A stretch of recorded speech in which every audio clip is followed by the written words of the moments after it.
And now we are going to be exploring how physical well-being builds mental resilience and how the two shape one another. This is going to be a fascinating discussion. I can't wait for this.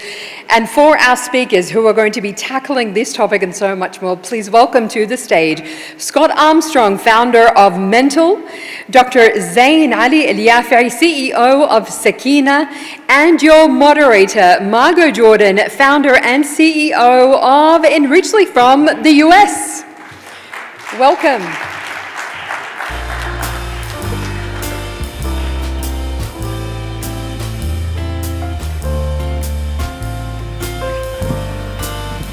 I think I'm the support act. Oh, here we go. Here's Margo.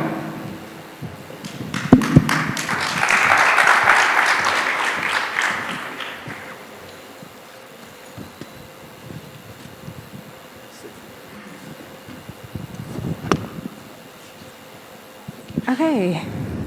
So hello, super excited to have this conversation today. And what I want to do is ask Dr. Zain our first question, which is really around how does SAKINA operationalize the integration of mental and physical health in clinical settings, especially for patients with chronic disease or in primary care? Thank you very much. Assalamu alaikum first, and thank you for having me. So I guess before I answer this question, just give a few backgrounds on what SAKINA is, and this will be linked to answering this question. So SAKINA was launched as the specialized mental health services under Saha and Pure Health, was launched last year with three main pillars, which is getting healthy, sustaining health, and getting better. And again, under each, we do from the prevention, awareness, to clinical excellence, to rehabilitation and integration. We are spread across the entire network of Pure Health from more than 40 locations, co-locating with our colleagues, Saha clinics, Dr. Khadija and the team, and also in all the Saha hospitals. We deliver both face-to-face and through or on the cloud through digital, through Pura. Now, as just again, I think everybody is referencing Shaista yesterday in the opening when she mentioned democratizing longevity. And again, the longevity is not well-being or physical well-being, but also includes the mental well-being. So they have to go hand in hand in order to reach optimum longevity, healthier lives. Now, going back to answering this question, as I mentioned, we're part of our strength, and I don't think it exists currently within the region that we're co-located within the primary healthcare centers and the hospitals. So with that, it gives us strength in prevention and awareness. So we introduced the screening for depression and anxiety for every single patient who comes into our clinics. This allows, again, early intervention and referral to the team. Second aspect is the co-located for early referral. So our psychiatrists and psychologists sit next to family medicine, for example, or endocrinologist, or other subspecialized disciplines, where once they identify a case, then referral becomes faster and easier. And the third aspect is, again, mental health is very broad, and we don't want to limit it to because of the shortage of manpower. So we are working with our colleagues on upskilling, training of non-mental health physicians. So they work and on early recognition and, again, early management and treatment of patients with chronic illnesses and mental health issues. Thank you so much for sharing that. I think when it comes to prevention, it's super imperative, especially for youth and adolescents. There was something that I read around the number one contributor to longevity is reduction in chronic stress, which is deeply related to mental illness. So thank you for sharing that. So Scott, this next question is for you. So your research highlights that sleep is foundational to productivity and mental resilience. So how can organizations in the UAE create cultures that prioritize rest without compromising performance? Too few. And we've just written a white paper for SAKINA Healthcare. They do an annual study all around the world. And there's some really good stuff in there in terms of the performance of people here in the UAE. The efforts of Dr. Zain and SAKINA are definitely, and the Department of Health are definitely taking place. In the UAE, mental health is now the #1 health priority over physical health. And it's the only place in the world that that's now the case. So that marks a real cultural shift. But in terms of the stress that we're talking about, and obviously chronic stress is the biggest impact on sleep, we're seeing 84% of employees saying they're stressed. The thing that really concerns me is that 1 in 5 young people, 18 to 24, are saying that they're struggling with unmanageable stress.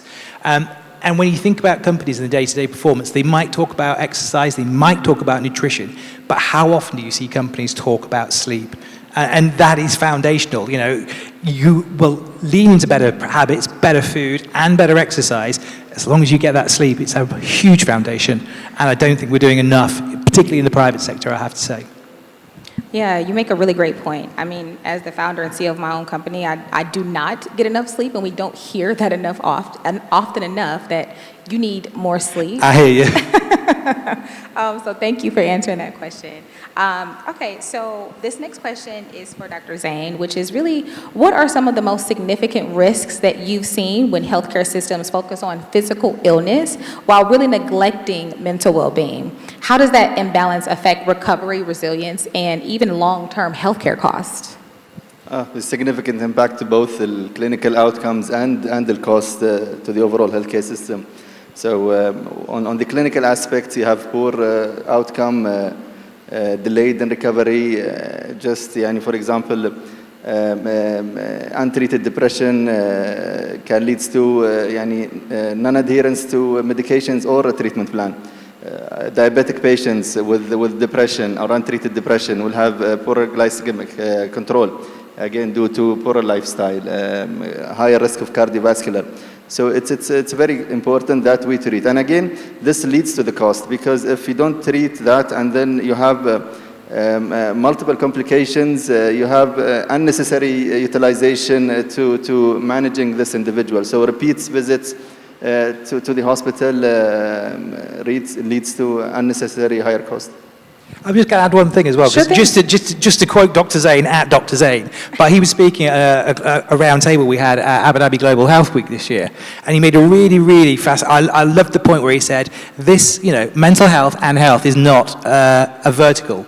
We have these verticals, whether it be this silo, this silo, this silo. He says it should all be horizontal, and each aspect of it, each agency, each stakeholder needs to be joined up. And I was like, that's brilliant. No, that is very brilliant. So thank you for adding that. It's interesting because we created a platform where we're able to do these mental health screenings for children, and we connect those screenings to interventions that live on the platform. And we've actually seen that when we're focused on this preventative method, we've been able to reduce depression and anxiety, which then, of course, have a huge reduction on healthcare costs. So thank you for sharing that, Dr. Zain. Okay, so this next question is for you, Scott. So with younger populations in the UAE reporting high stress and low motivation, what strategies or interventions have you found most effective in supporting mental resilience amongst 18 to 24-year-olds? There's a few things that are going on. I mean, I think the UAE actually is a world leader in terms of community. But I think we see, even from this recent SAKINA healthcare study, that young people are suffering from a lack of community. It's the always connected, but no actual real connection. So actually trying to encourage our young people to go out, put the phone down for a bit and go out and make real connections, because even like once or twice a week, the evidence shows us that can have a massive impact on their mental health. And there's lots of other things we could do, like, again, the movement, prioritizing sleep, because I'm old, I'm 52, and I've got daughters and sons, and trying to tell them to go to bed early and not be on Minecraft till 2 o'clock in the morning, but teaching them the value of sleep, teaching them the value of health, rather than leaving them on their devices. No, I totally agree. I think teaching them the value of these things, especially younger than 18, they will grow up with these habits, and they're embedding these in their everyday lives, which will be a huge contributor to, as they get older. I think the research tells us, like, by the time they're 9 or 10, actually all their values are cooked. And after that, Exactly. you're just basically keeping them alive. That's it, Thank you for sharing that. So, Dr. Zain, so nutrition and exercise and sleep are core to lifestyle medicine. So how does SAKINA ensure these lifestyle interventions are clinically embedded and not just recommendations? Well, I guess lifestyle now is part of the evidence-based care. It's very important. It's part of what we do day-to-day life, and it is, I think, embedded in us. But here at SAKINA, we ensure that lifestyle is structured, measurable, and integrated. We do that through multiple levels. First of all, at comprehensive assessments where we ensure the patients go through a full evaluation for their sleep, their exercise, diets, nutrition, stress, to make sure at the end goal ensure functional recovery. So again, it's changing the behavior. We don't want only to control symptoms, give medications. We want the individuals, as I always say, be productive, be functional, come back and add value to themselves, their families, and their communities. The second aspect is whatever assessment happens is through a multidisciplinary approach. So our team from physician, psychologist, social worker, occupational therapist, nutritionist, they work together, co-develop the goals with the patients and the families in hand. Again, for the main objectives of ultimate functional recovery. We want these individuals, again, to have a purpose in life, meaningful life, just be better. I love that. Just be better. I love that line. I'm going to use that. Okay, so Scott, you often speak about the role of environment and micro habits in shaping resilience. So in your experience, what everyday behavioral shifts or workplace design changes have the greatest impact on improving both physical well-being and emotional stability? It sounds like a silly thing to say. As a daily habit I have is breathe. And actually learning just to slow down, do the box breathing, the breathing for 4, just building in a bit of breathing into your day, just to kind of decompress from what's happening in that moment.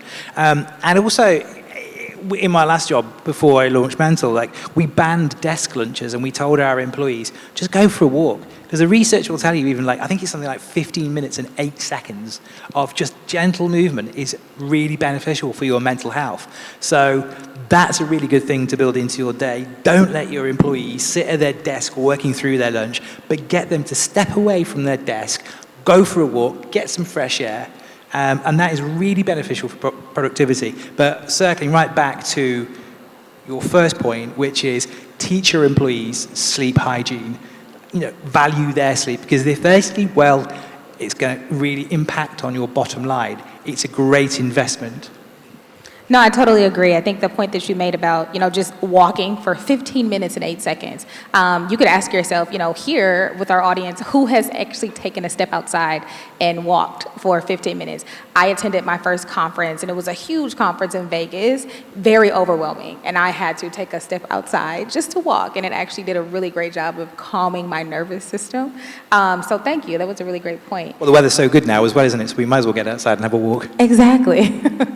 Okay, so this question is for both of you. It's really just, how can healthcare systems better integrate physical and mental health to improve recovery, resilience, and long-term outcomes at both individual and population levels? Shall I go first and leave the mic drop moment to you? For me, I think it's all about, in my point of view, it's all the communication, it's the awareness, it's the creating the psychological safety and tackling the stigma so that we all feel able to lean into our mental health and not feel shame if we are struggling. Because in fact, it is not, self-care is not selfish. Actually, if you're looking after yourself, you're going to be a more productive member of society, a more productive member of your company, and often your responsibilities, you are the foundation of lots of other things for your children, for your wife, for your parents. So look after yourself, and I think that's as much as I can say really on that. I totally agree. Look after yourself. Be kind to yourself. True. And I guess to answer this, we'll just tell you about who we are, SAKINA. Basically, this question represents what SAKINA does right now. Again, it's a fact, and it's unfortunately, but mental health historically is because of the stigma, has always been ignored. Even in the healthcare setting, where we are all clinicians, but it's usually as service as needed, not part of the journey for the patients. So, and I already mentioned this, part of our strength is our full integration. So we are located or co-located in the primary healthcare centers, part of the patient journeys. So to break that silo, reduce stigma, the message to the patients that it is your physical health and mental health are as important. You cannot ignore one over the other. You have to take care of both. So our presence in these primary healthcare centers, in the hospitals, again, sends that message that mental health should not be ignored. The second aspect is, again, the integration at the level of hospital I mentioned, and then at the level of the stakeholders, what Scott mentioned. It's not only the provider's job or role, especially mental health. It's everybody's role. You have stakeholders from regulators to the government entities to the communities themselves. Each individual should be an ambassador. At the end of the day, it impacts, especially mental health. Physical health usually impacts the same individual. Yes, some aspects will impact the family around them, but mental health not only impacts the individual, it impacts the people around them, their families, their communities. So that's why it's very important. Now, also what we do at SAKINA is awareness and prevention. It's something that we are taking it very seriously to change the narrative of mental health, to dismantle or dispel the misinformation around mental health. And we do that aggressively through campaigns, more campaigns, local community campaigns, radios, newspapers, through social media, digital. So very, and as I said, sending the message that mental health and physical health go hand in hand. And I think just reiterating this message until we normalize it to everybody. So people can say, it's okay, yes, I need support and help. Definitely mic drop for me. So thank you all so much for this enlightening conversation. I think for the theme of really what we chatted about today was prevention, be kind to yourself, be better, and really keep making mental health a priority in the UAE in general. I think this conversation here is bringing a ton of awareness, especially to young people, as a way to message them like it's okay to not be okay. Get the help that you need, because that is actually going to contribute to our society for the greater good. So thank you. Thank you. Thank you. Thank you.